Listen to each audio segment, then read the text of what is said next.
Olá, pessoal! Sejam bem-vindos ao nosso Pergunte a Endócrino. Eu sou a doutora Janice Sepúlveda, endocrinologista, e eu respondo às dúvidas mais frequentes dos nossos seguidores. Então, fica por aqui que nós já vamos começar a responder todas as caixinhas de pergunta. Sejam muito bem-vindos. Então, bora lá, meu povo? Vamos começar então, meu povo. Dúvidas de hoje foram muitas sobre insulina, sobre aplicação de insulina, sobre horário. E isto aí me leva a crer que muitas pessoas são novatas aqui na página. Então, mesmo para quem já é aí um pouquinho mais experiente, já está aí mais sabido no diabetes, lembre que a gente está sempre aprendendo. Então, por mais que a gente ache que a gente saiba, na verdade, a gente sempre tem coisas novas a aprender. Então, bora lá? Primeira pergunta. Meu filho usa insulina Lantus, que é a insulina glargina, 100 unidades por ml. Com 3 unidades, ele tem muita hipoglicemia. E com 2 unidades, tem muita hiperglicemia. Mesmo corrigindo, o que fazer? Pessoal, a gente sabe que para as insulinas que tem instrumentos de aplicação de 1 em 1 unidade, às vezes 1 unidade faz toda a diferença e meia unidade também faz toda a diferença. Por isso que crianças se beneficiam e muito das canetas de meia em meia unidade ou até do sistema de infusão contínua de insulina, a bomba de insulina, onde nós podemos fazer aplicações com microdoses. Mas quando uma unidade faz tanta diferença para mais ou para menos, como a gente viu aqui, a gente precisa alinhar sempre o tratamento para o melhor valor possível, tendo como limite a hipoglicemia. Por isso que nós prezamos tanto no tratamento dos pacientes com diabetes tipo 1, com LADA, ou os pacientes com diabetes tipo 2, que estão insulinizados de forma plena, né, ou insulinoterapia intensiva, que se use muito menos basal do que bolos. Então, uma forma de tentar compensar este limite de 1 unidade é usar menos basal e mais bolos, ok? Então, vamos lá, vamos seguindo nas nossas perguntas. Ficou claro, gente, para vocês? Quem tiver outras dúvidas, pode colocar aí, vamos em frente, tá? Se a glicemia estiver entre 100 e 200, ainda assim é preciso fazer a insulina rápida, no caso é a insulina Fiasp. Pessoal, depende do que ela está perguntando, mas vamos esclarecer vários cenários. Se eu tenho um diabetes tipo 1, ou um diabetes tipo 2, ou um diabetes autoimune latente do adulto, e eu tenho uma prescrição de um bolo de alimentação, ou seja, uma insulina para cobrir a minha refeição. O que isto quer dizer? Que todas as vezes que eu for comer, eu preciso utilizar a insulina rápida para queimar aquilo que eu estou comendo. Agora, Entre 100 e 200, que já é uma meta aí, né? Eu não sei a idade. Não, desculpa, é 100 e 120 que a pessoa perguntou. 100 a 120 é meta. A pessoa está numa meta adequada para comer.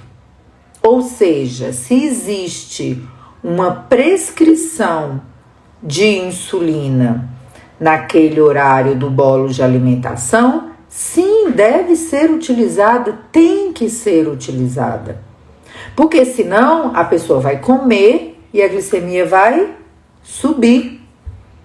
Agora, se a pessoa está falando no diabetes tipo 2 que não tem bolos de alimentação, então a pessoa não vai usar insulina rápida. Porque a gente tem que aprender e diferenciar o que é bolos de alimentação e o que é bolos de correção quando as pessoas têm insulina rápida em casa. Vocês sabem a diferença, gente, entre bolos de alimentação e bolos de correção? Coloca aí para mim, por favor. Vamos ver se vocês sabem qual que é a diferença de bolos de alimentação e correção. Quem faz bolos de alimentação? Quem faz bolos de correção? Coloca aí para mim. Vamos ver se vocês estão sabendo ou se tem mais pessoas que estão com essa dúvida. Não sabe, não sabe. Vamos lá.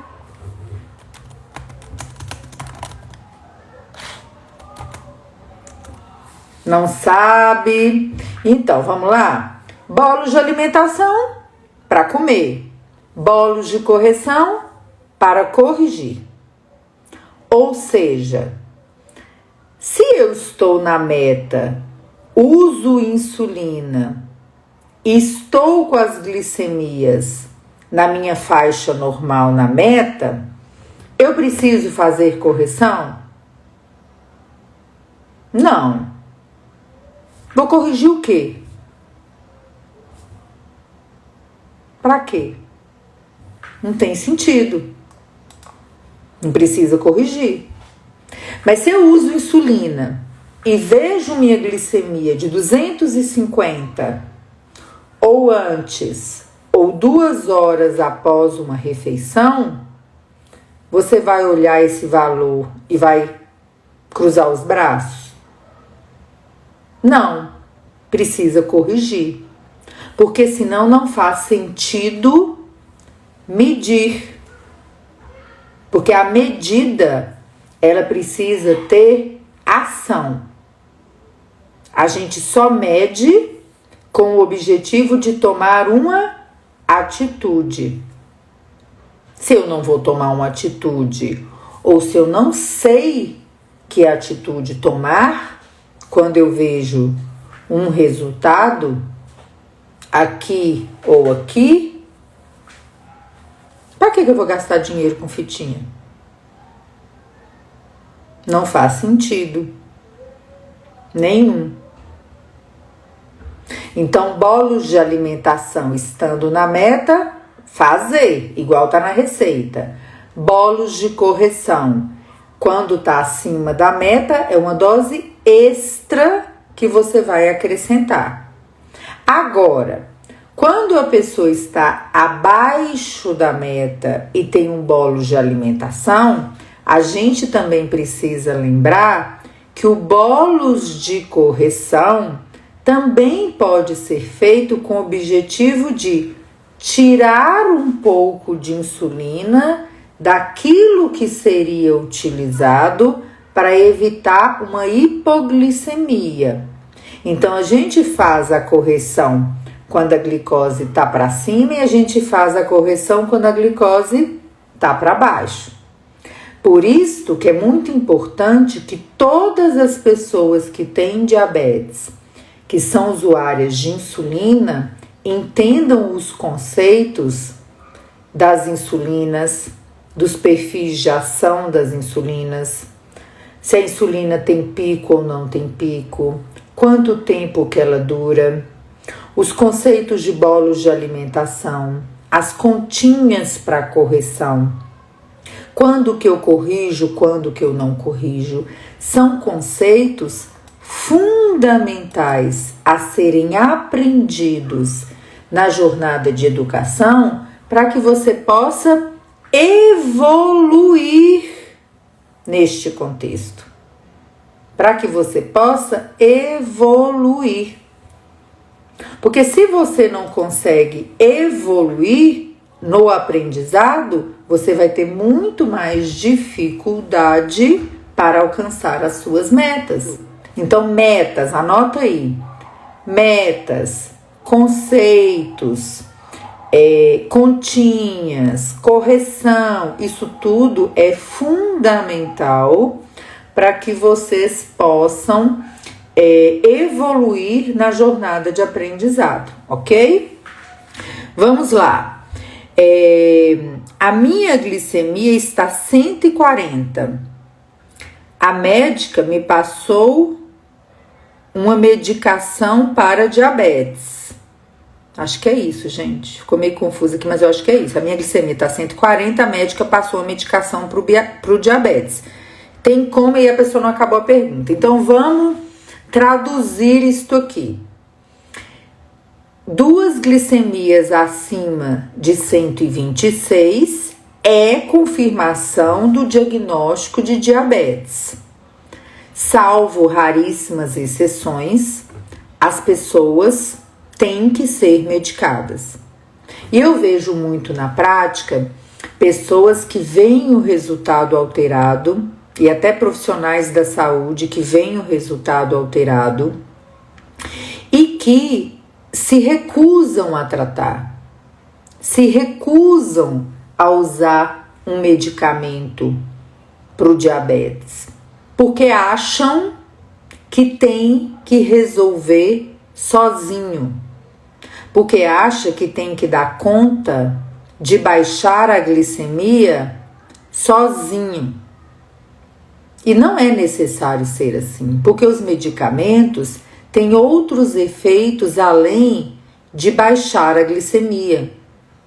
A maioria dos medicamentos agem também nos efeitos além de baixar a glicemia, como, por exemplo, na proteção do coração, no risco cardiovascular, na proteção dos rins, né? Melhorando a ação da sua própria insulina. Então é muito importante que vocês entendam que após diagnosticado o diabetes, independente do tipo, tratar da forma adequada, tratar da melhor forma possível é fundamental para que a gente consiga os melhores resultados. E não é para hoje, não. É em médio e longo prazo. Então, não abandone o seu tratamento. Não pare, né? Não pare de usar o seu medicamento, porque em médio e longo prazo você não terá o benefício do uso correto. Então, a Eliette está perguntando aqui, uma pessoa de 60 anos com glicemia em jejum tem que ser quanto para não ter diabetes? Independente da idade, glicemia normal é até 99 em jejum, tá bom? A idade não faz diferença, ok? Doutora, minha hemoglobina glicada está para 6,3, 2 horas após a refeição 89. Eu deveria tomar o Glifage? Se o diagnóstico for diabetes, ok? Porque você pode ter diabetes e estar controlada do diabetes com 6,3, ok? Você também pode ter um quadro que é cada vez mais frequente se falar da remissão do quadro do diabetes tipo 2, mas 6,3 não é mais um valor, né, normal, é no mínimo um pré-diabetes. E como que acontece no pré-diabetes? No pré-diabetes nós recomendamos o que a gente chama de mudança no estilo de vida, que é atividade física, controle do peso, da pressão, do colesterol, uma boa alimentação, abandonar o cigarro. E se a pessoa, com a mudança do estilo de vida, conseguir normalizar os exames em 3 a 6 meses, você não precisa de medicamento. Mas se você não consegue usar a metformina ou algum medicamento para o tratamento do controle do peso, se for o caso, é muito, muito bem indicado. Porque ele vai fazer o quê? Ele vai poupar seu pâncreas e ele vai fazer o quê? Ele vai trazer você para os valores normais. Tem uma chance muito grande disso acontecer, tá bom? Então é muito importante que a gente consiga alinhar e entender isto aí, tá? E por quê, né? Vamos pensar um pouquinho.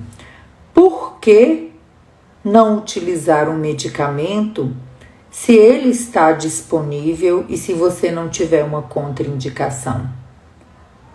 Acho mais importante, às vezes, nós refletirmos o porquê não quero utilizar do que quebrar a cabeça tantas vezes querendo parar de utilizar. Porque muitas pessoas que não querem utilizar um medicamento, muitas vezes elas estão o quê? Sofrendo por ter tido diagnóstico, sofrendo com medo de evoluir do pré-diabetes para o diabetes, sofrendo muitas vezes achando e se sentindo culpadas pelo diagnóstico, sofrendo achando que tem que dar conta sozinha de reverter o pré-diabetes. Então é muito importante que a gente reflita o porquê estou tão reticente aí, estou tão bloqueado para usar o medicamento da forma correta, né? Então é muito importante que a gente entenda isso aí, ok? Vamos para a próxima. Meu filho de 5 anos tem 40 dias de diagnóstico de diabetes tipo 1, com muita hipoglicemia, usando 1 unidade de Tresiba em dias alternados, né? Então, vamos ver uma questão. 1 unidade de Tresiba em dias alternados não é uma prescrição recomendada para começo de conversa, né? A gente não tem insulina para utilizar em dias alternados. Se a pessoa não aguenta 1 unidade, talvez, vou pondo aqui só um talvez, ela aguentasse meia. Ou outro tipo de insulina com uma duração de ação menor. Esta é uma regra geral. Só que muitas crianças e adultos também, depois de diagnosticados o diabetes tipo 1, entram num período chamado de período de lua de mel, onde a reserva de insulina ainda pode dar conta do recado. E com isso a pessoa precisar de muito pouca insulina ou talvez até nenhuma durante algumas semanas ou meses. Então, quando chega o ponto de 1 unidade de insulina ser muito, é importante que essa seguidora discuta com o endocrinologista a troca da caneta de 1 pelo refil para usar meia unidade ou até não utilizar a insulina de forma contínua ou trocar por uma outra insulina que não dure 24 horas para que a pessoa possa utilizar melhor da sua própria reserva nisso aí, tá bom? Imagino que a pergunta aqui seja: diabetes tipo 2 tem reversão? Qual o tratamento? Eu já expliquei, né, gente? A remissão do quadro de diabetes que as pessoas tanto estão falando aí são para as pessoas com diabetes tipo 2 nos primeiros anos, né? No começo da história do diabetes, geralmente muito relacionados à obesidade, a uma necessidade do emagrecimento. E nestes casos, a gente pode pensar na possibilidade de avaliar a remissão, tá? Quando a gente está falando de tipo 2. Quando a gente está falando de pré-diabetes, sim, é possível, muito bem possível, reverter o quadro e normalizar completamente todos os exames.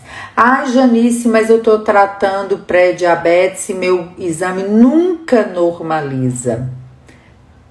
Talvez você esteja naquele grupo, né, que tem uma chance muito grande de evoluir para o diabetes tipo 2, e enquanto você estiver mantendo os exames no pré-diabetes, significa que você está empurrando, adiando o diagnóstico do diabetes tipo 2, o que é muito bom também.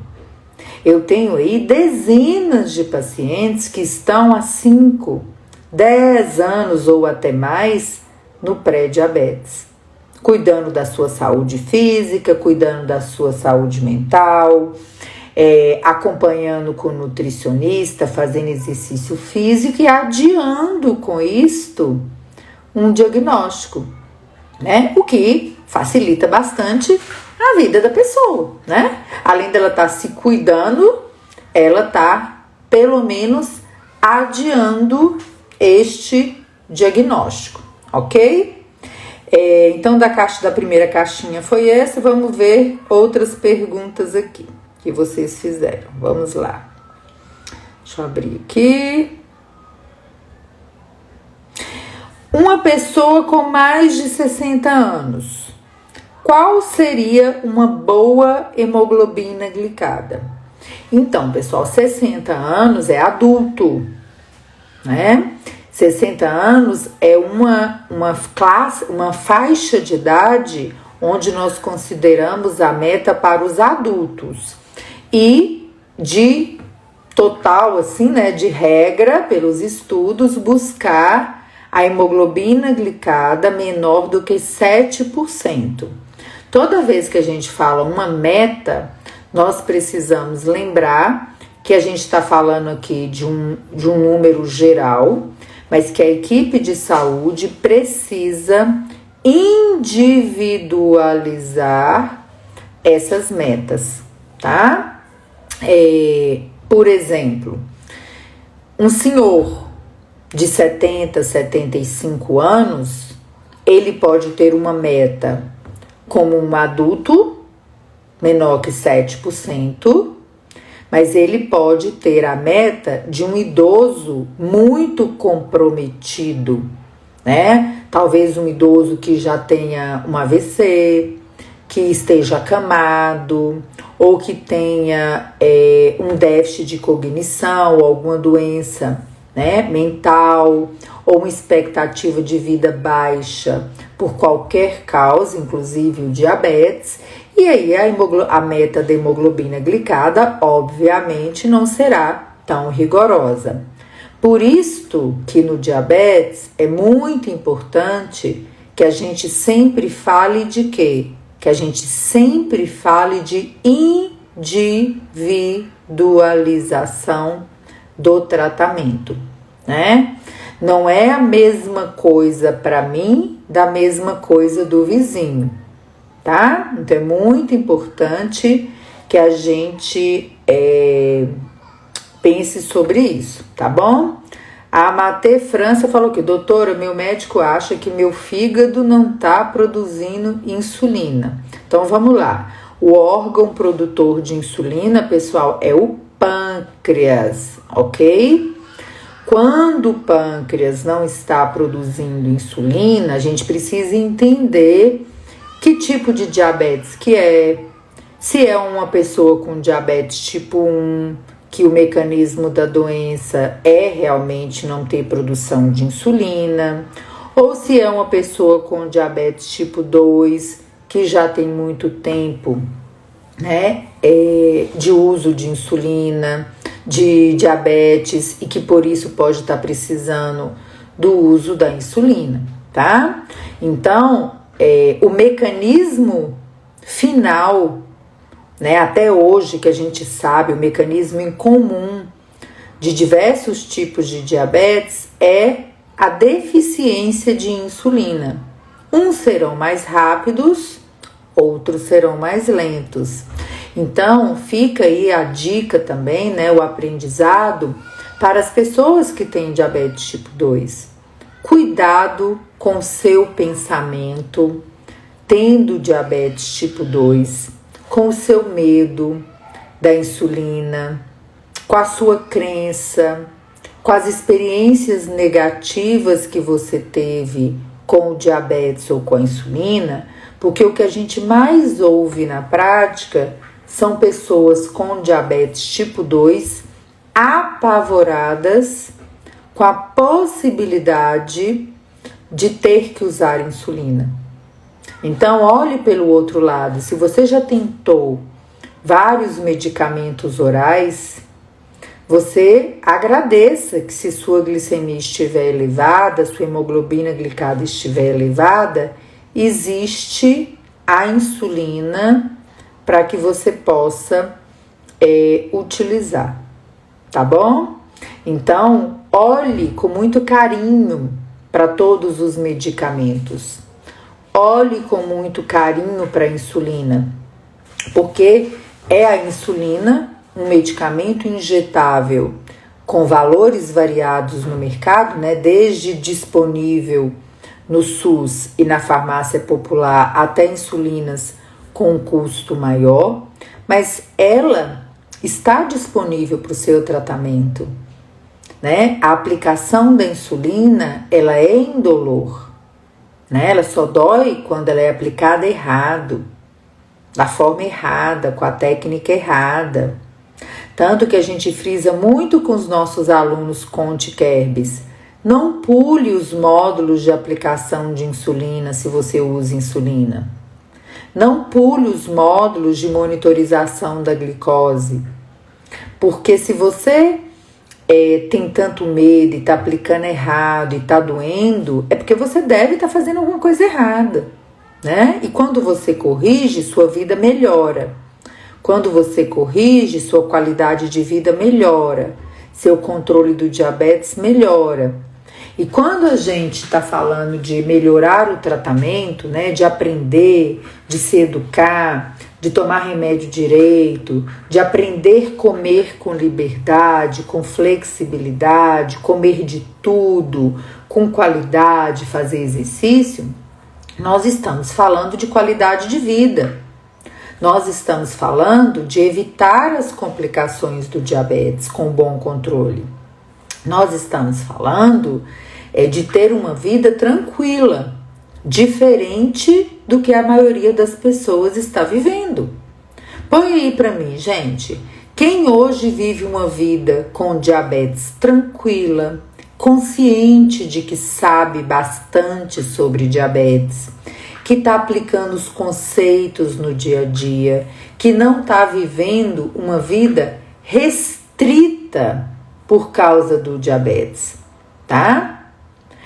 A aplicação de insulina, por exemplo, ela não dói, gente. A aplicação de insulina não dói. A penetração das agulhas curtinhas com a técnica correta, você mal sente a penetração da agulha.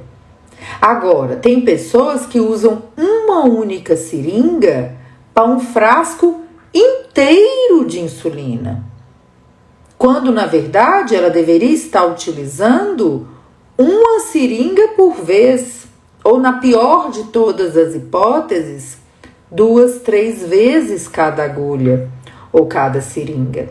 Aí você usa ela 90 vezes, você quer que não dói? Fala sério. Você usa uma seringa 90 vezes, o mês inteiro, você quer que não dói? ela fica torta, né? Ela tem que rasgar a sua pele para poder entrar. Então, para e pensa. Será que o medo, o pavor, o pânico que você tem do diabetes, da insulina, ainda não é apenas porque você não está sabendo nada para poder se cuidar? Reflita um pouco. Será que você sabe o suficiente para gerenciar o seu diabetes? Será que você sabe o suficiente para educar as pessoas que estão ao seu lado? Para que a história do diabetes seja diferente? Para que o pensamento em torno do diabetes mude? Ou será que você está deixando a vida te levar? Que você está aceitando tudo que chega até você sobre diabetes? Que na verdade a maioria das vezes é só coisa ruim, né, que o povo fala. Então isso é uma reflexão muito importante em torno da história do diabetes. É uma reflexão muito importante em torno do medo que as pessoas têm do diabetes. Porque vejam bem, às vezes as pessoas não têm medo, né, do sobrepeso, não tem medo da obesidade, mas tem medo do diabetes. E a obesidade traz mais de 200 doenças junto com ela. Bem menos do que o diabetes pode trazer. Bem menos. Então pare e pense um pouco.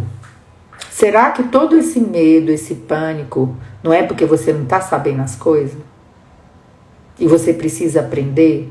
Porque se você não aprender sobre como cuidar do diabetes, se você não aprender como se cuidar do seu parente com diabetes, vai ser muito difícil que você consiga ter tranquilidade na sua vida para viver bem com o diabetes, para viver sem restrições alimentares descabidas, né?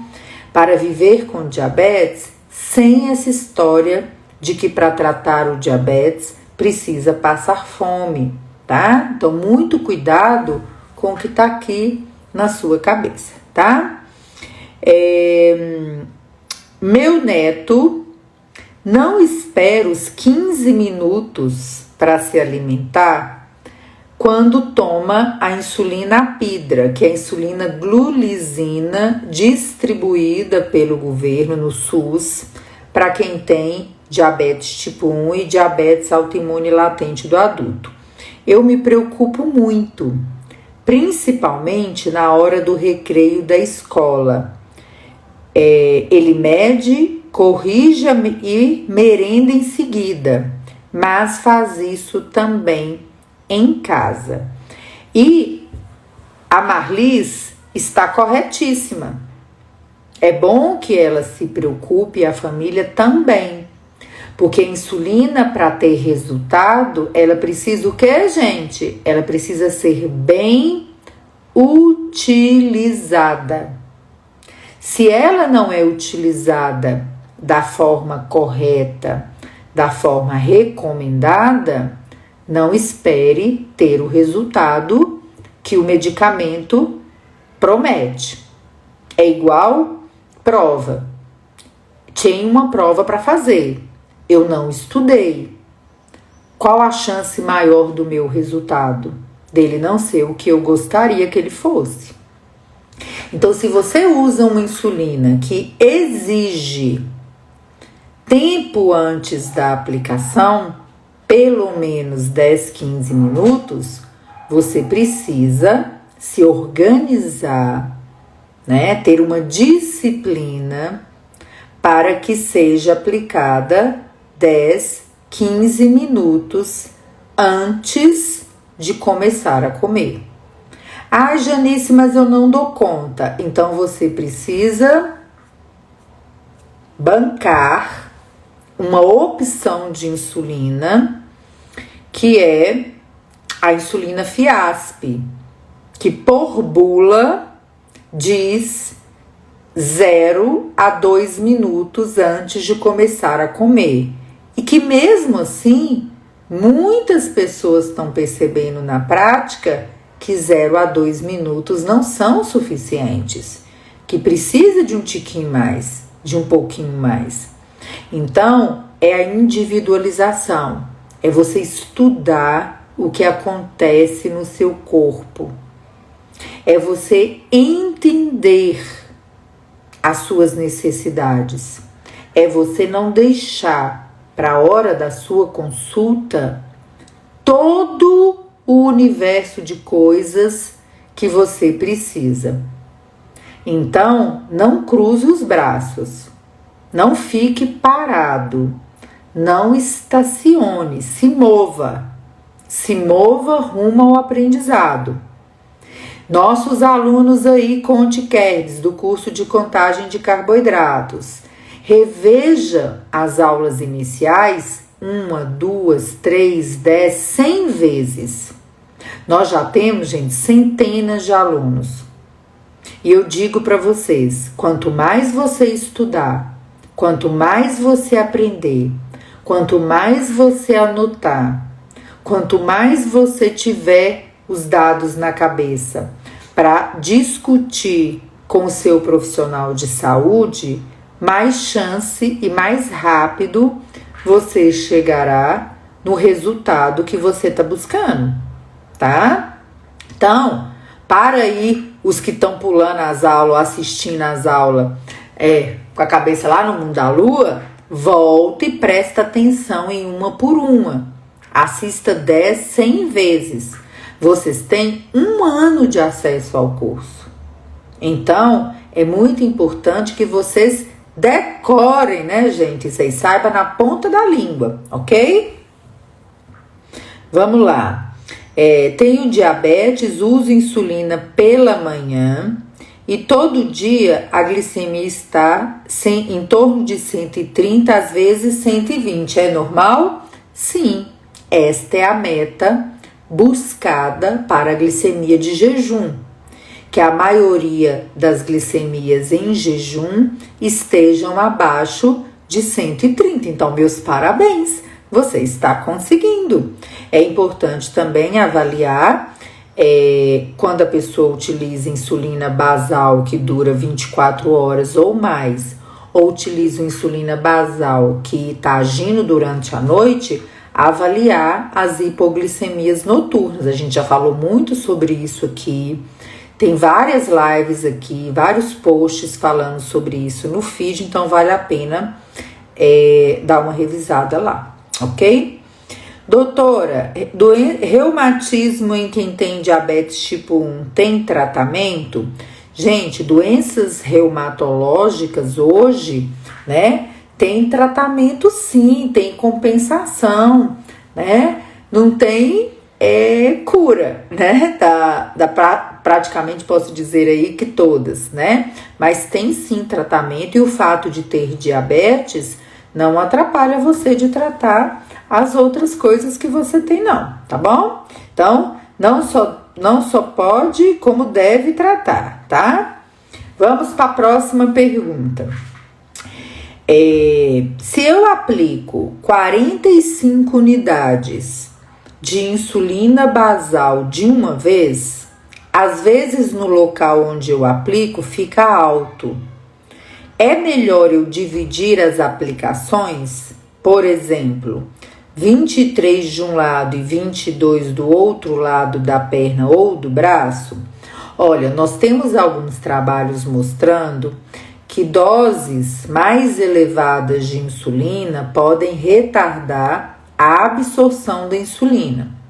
Mas quando acontece isso aqui, de ficar tipo um morrinho no local da aplicação, é importante revisar. Pode procurar sua unidade de saúde, o enfermeiro, o farmacêutico ou o seu médico, conversar com ele sobre isso, porque você pode estar aplicando muito superficialmente, ficando aí, né, meio que a gente fala aí com o pessoal leigamente, que debaixo da pele, muito superficial, por isso que faz aquele calombinho, tá? E às vezes até volta a insulina, né, na pele quando aplica. Então é importante fazer uma revisão desta técnica. Revisar a técnica nesse caso é mais importante do que pensar em dividir a dose, ok? Doutora, minha glicose deu 121, estou esperando o resultado da glicada, pois esqueceram de fazer no dia. Imagino que a pessoa deva querer me perguntar se esse resultado tá normal, né? Então, só pra gente não responder a pergunta pela metade, 121, se está esperando um diagnóstico, seria um diagnóstico de pré-diabetes.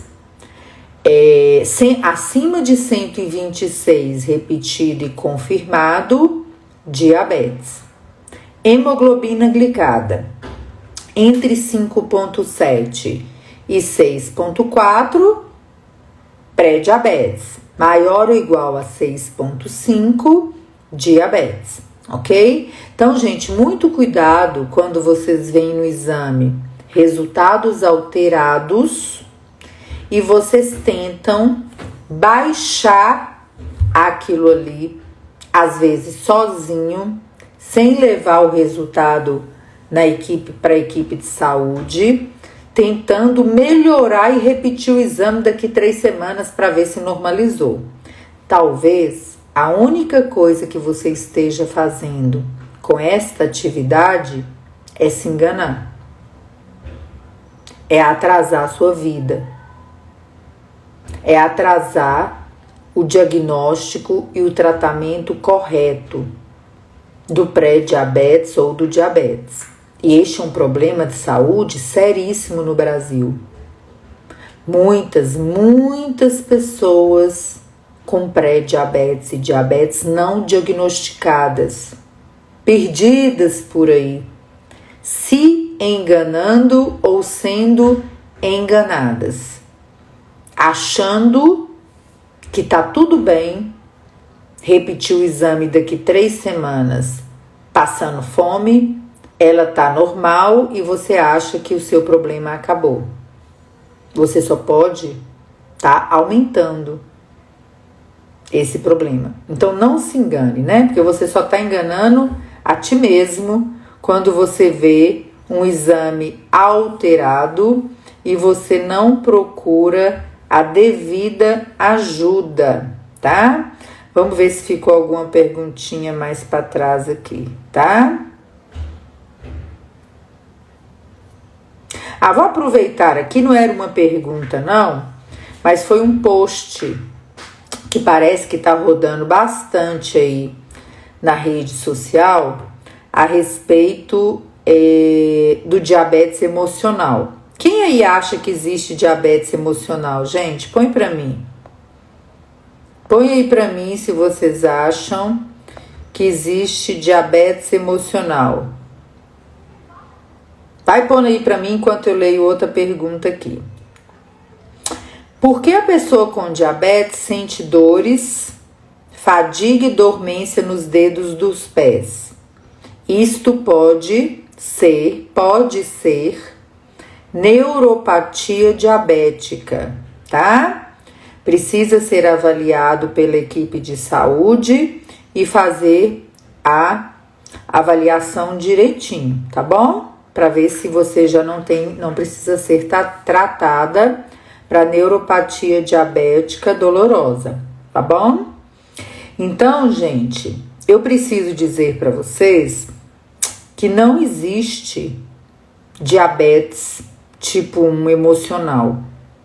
Não existe diabetes emocional. Essa classificação, ela não é descrita, tá?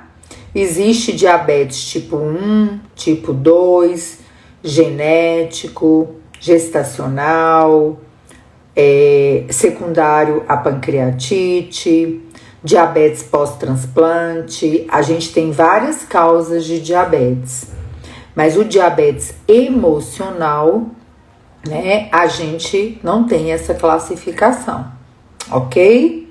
Então, o diabetes tipo 1, ele não é emocional.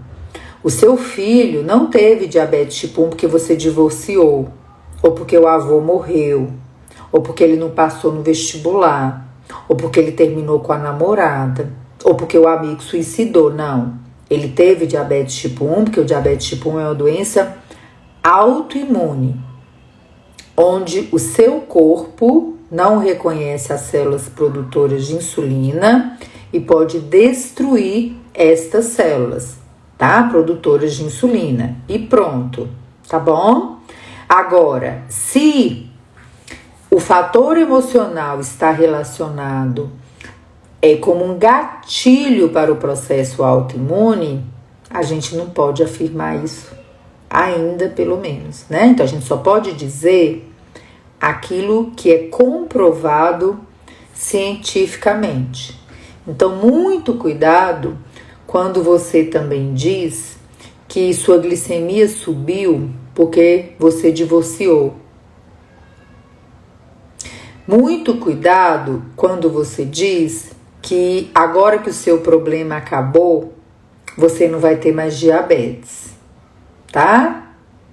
O gatilho para o início da destruição autoimune podem ser vários. Doenças virais, né? Contato com vírus, o próprio Covid que está sendo muito estudado, tá?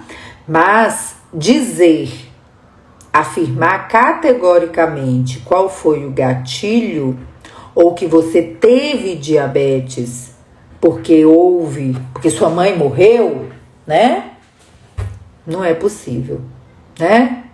Não é possível. Então, não ponha tanta carga assim em cima do emocional. Entenda o que é diabetes tipo 1. Aprenda como tratar, sem culpas, sem julgamentos e siga em frente, né? E aproveitando para falar disso, é muito interessante, porque eu vejo no consultório, às vezes, muitos pais se culpando que os filhos tiveram diabetes tipo 1 porque a mãe começou a trabalhar fora de casa e o filho sentiu demais, porque nasceu o segundo irmãozinho, porque os pais se separaram e poucas semanas depois a criança teve o diagnóstico de diabetes tipo 1. Acorda, gente! Pelo amor de Deus! Para de pôr a culpa no mundo, né? Um casamento que não deu certo, não é culpa, não é responsável por diabetes tipo 1, não. Né? Fulano morreu. Aí outra pessoa teve diabetes tipo 1. Deixa o defunto em paz, né? Deixa o defunto em paz. Entenda o que é o diabetes que você tem e não fique procurando culpados. Ocupa sua mente para aprender, para tratar direito, para entender do seu diabetes, para aprender as continhas, para entender do remédio que você usa, para aprender os carboidratos, pelo amor de Deus, né? Para de ficar terciarizando a responsabilidade de tudo. É você que tem diabetes, é seu filho que tem diabetes. Pronto, apruma o corpo aí e bora aprender, bora cuidar, para de moleza, né? Deixa o defunto em paz, né? Me parece que essa marcação é de alguma coisa relacionada com o filho da Marília Mendonça, que parece que sei lá o que é, que eu também não li essa reportagem não, só fui marcada aqui e vi os comentários, né? Deixa defunto em paz, né? Vamos cuidar da vida, né? Parece duro falar isso, mas o ser humano tem uma capacidade inimaginável de ocupar a mente com o que não é importante, né? E aí não sobra tempo nenhum para preocupar com o que é importante, né? Então, em vez de ficar gastando energia, buscando um culpado para o seu diabetes, gaste toda essa energia se perguntando: o que eu farei daqui em diante para me cuidar melhor? O que eu farei daqui em diante para poder ter uma melhor qualidade de vida? O que eu farei daqui em diante para ajudar a mudar a história do diabetes? Para que o diabetes não seja uma condição com tanto estigma, né? O que eu farei daqui em diante para poder ter uma boa vida, né? Não gaste também sua energia, por exemplo, vou ler aqui, ó. Tenho 74 anos, gostaria de tomar alguma vitamina para o diabetes para sentir mais energia, menos cansaço. A maioria das pessoas estão fadigadas com diabetes porque estão com as glicemias muito elevadas. Para de buscar milagre na farmácia. Para de buscar o chá milagroso. Para de gastar dinheiro com isso. Vai procurar um médico. Vai tomar o remédio direito. Vai marcar uma consulta com o nutricionista. Toma seus remédios direitinho. Procura uma academia da saúde, se tiver na sua cidade, vai fazer exercício. Para de ficar procurando milagre na esquina, meu povo, pelo amor de Deus, né? Pessoas com diabetes descompensadas tão cansada, tão fadigada, tão esgotada, às vezes tem até confusão do diagnóstico no idoso com depressão. Porque a pessoa fica, gente, se você não tem energia do que você está comendo, você fica ali parecendo um zumbi, um morto-vivo. Então não vai tomar vitamina não, meu povo. Pega o dinheiro da vitamina e paga uma consulta. Procura seu pós-saúde, né? Os idosos, principalmente, ficam muito sujeitos a se desidratarem com facilidade. Aí fica mais cansado, mais fadigado, né? Fica ali igual uma ameixa seca, né? E fica achando que tá sem vitamina. Tá comendo? Tá comendo? Tem comida na sua casa? Né? Tá comendo de tudo? Vai caçar vitamina pra quê? Vitamina, gente, reposição vitamínica tem indicações claras. Tem indicações muito claras, né? Você não acorda de manhã e fala assim: ai, tô sentindo tão cansada, acho que eu vou tomar ali um complexo de vitamina. Ah, vá! E olha o que é engraçado, né? Tem gente que paga 100, 200, 300 reais em manipulação de vitamina, né? Do cúmulo da picaretagem. Gasta até mais, eu tô falando até pouco, tá, gente? Porque eu já vi receita de R$1.000 de manipulação, de tanta coisa dentro, que eu nem conheço metade das coisas que estão lá, né? Mas na hora de pagar uma consulta para um endocrinologista especialista em diabetes, para um nutricionista especialista em diabetes, na hora de pagar uma academia, 80, 90 reais, é caro. Não, é muito caro, doutora, por isso que eu não faço academia. Mas não faz academia, mas paga R$1.000 em vitamina? Não. É porque você está buscando um milagre. Então você tem que parar e pensar, o que você quer para a sua vida? Você quer o cuidado ou você quer o milagre, né? Porque são duas coisas bem diferentes. A diabética colocou aqui: doutora, fala da importância da contagem de carboidratos.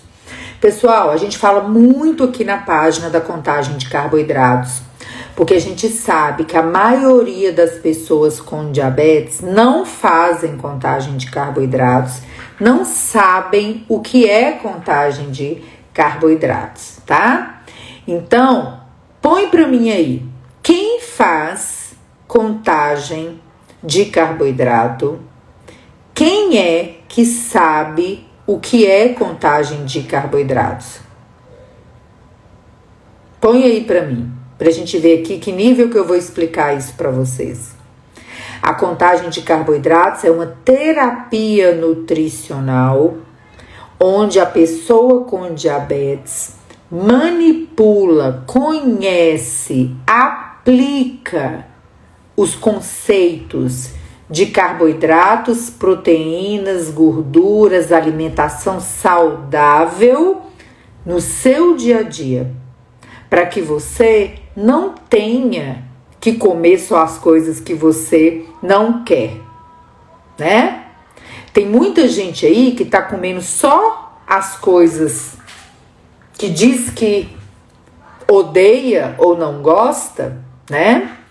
E não tem a mínima noção de que poderia estar comendo outras coisas que gosta e que precisa com prazer, com qualidade de vida.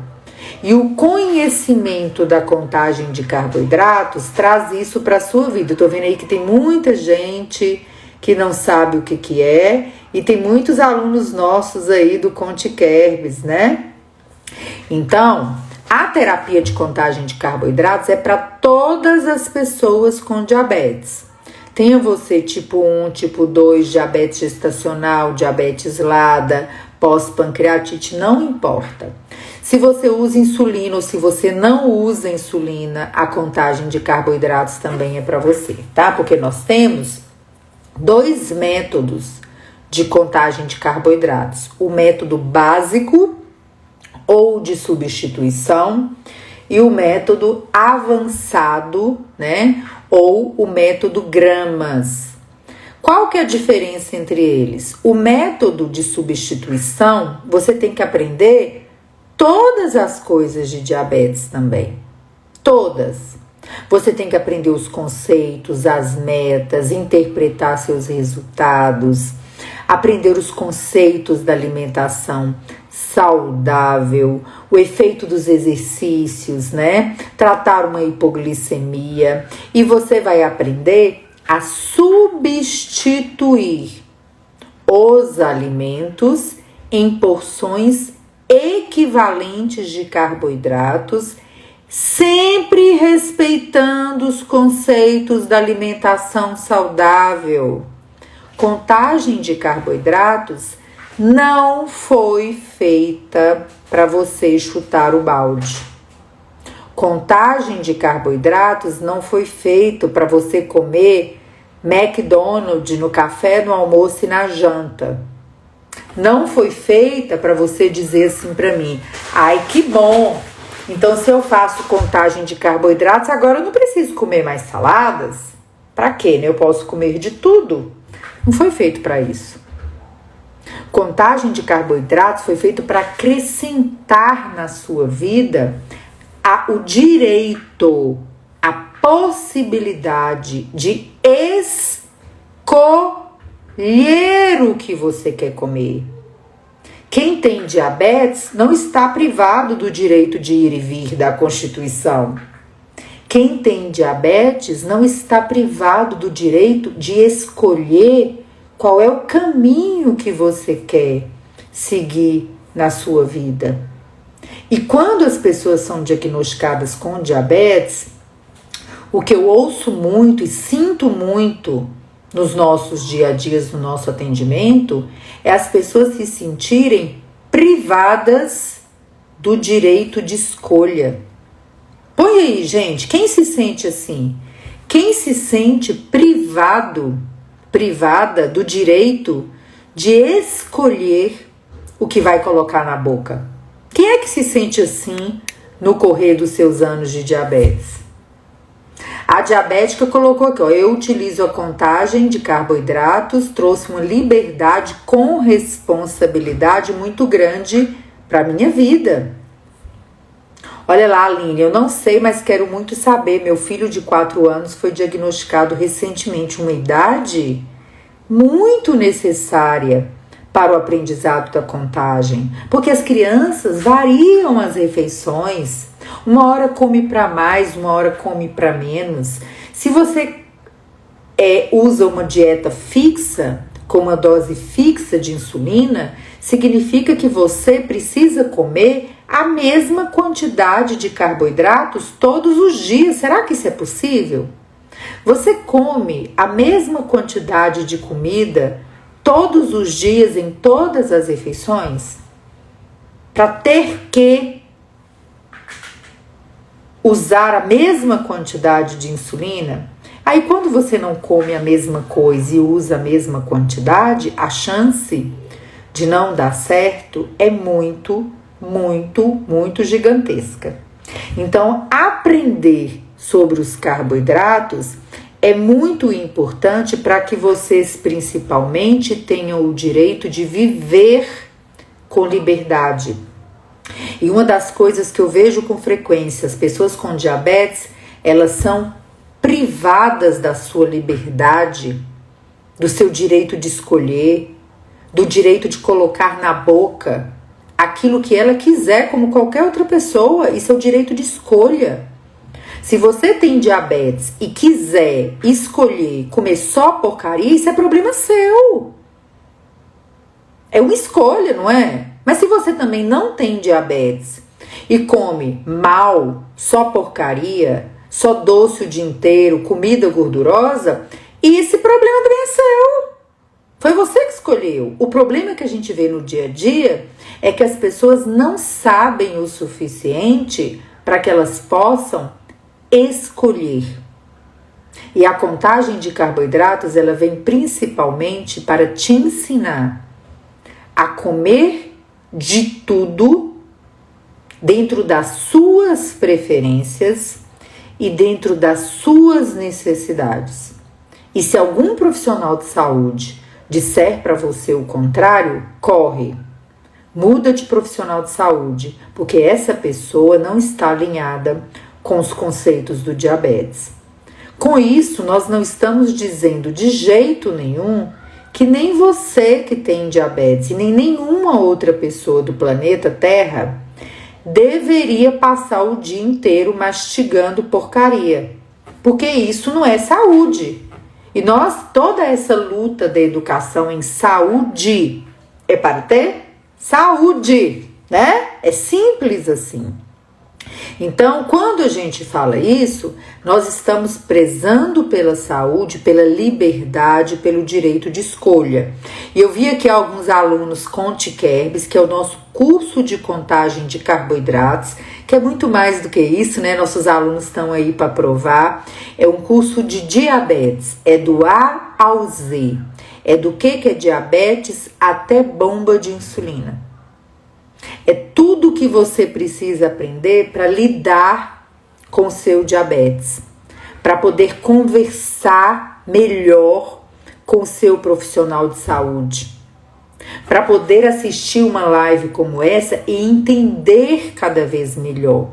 E é um curso todo organizadinho para você, com dezenas de aulas. Mais de 10 módulos, aulas ao vivo, grupo exclusivo de alunos no Telegram comigo e com a Débora, nutricionista, para esclarecer todas as suas dúvidas. Muitos dos nossos alunos estão aprendendo a contagem, aprendendo diabetes e voltando para os seus médicos, mostrando o que aprenderam e evoluindo na sua contagem de carboidratos. Tem gente até ensinando para as equipes de saúde nas unidades sobre a contagem de carboidratos. Olha que coisa maravilhosa. Uma pessoa com diabetes que não é profissional de saúde aprender tanto que ela é capaz de discutir, de ensinar para uma equipe de saúde que não é especialista. Então, a contagem ela traz leveza, ela traz liberdade, ela traz tranquilidade, ela traz direito de escolha. Então, se você não faz contagem de carboidratos, se você não sabe a contagem de carboidratos, você precisa aprender, tá? A Mati colocou aqui, perdi esse vídeo porque a internet não presta, mas fica gravado, tá, gente? Pode assistir depois, tá? Ó, privar a criança da liberdade de comer é muito triste. Privar a criança, privar o adulto, privar o idoso de comer o que deseja, né? Não é comer tudo o que deseja, não, meu povo. Não confunda as coisas. Porque quando o povo também quer atrapalhar, pelo amor de Deus, né?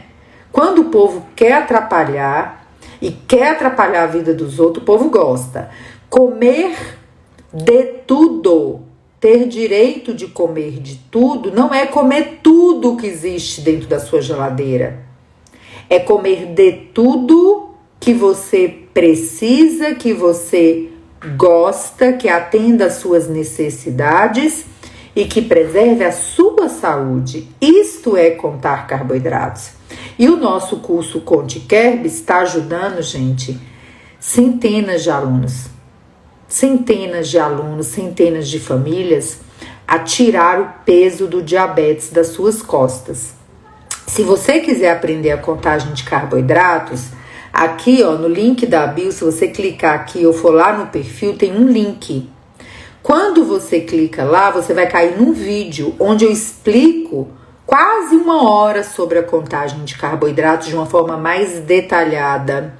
Nessa página a gente explica também sobre o curso, sobre os módulos. Você pode ver isso lá depois com mais atenção, tá?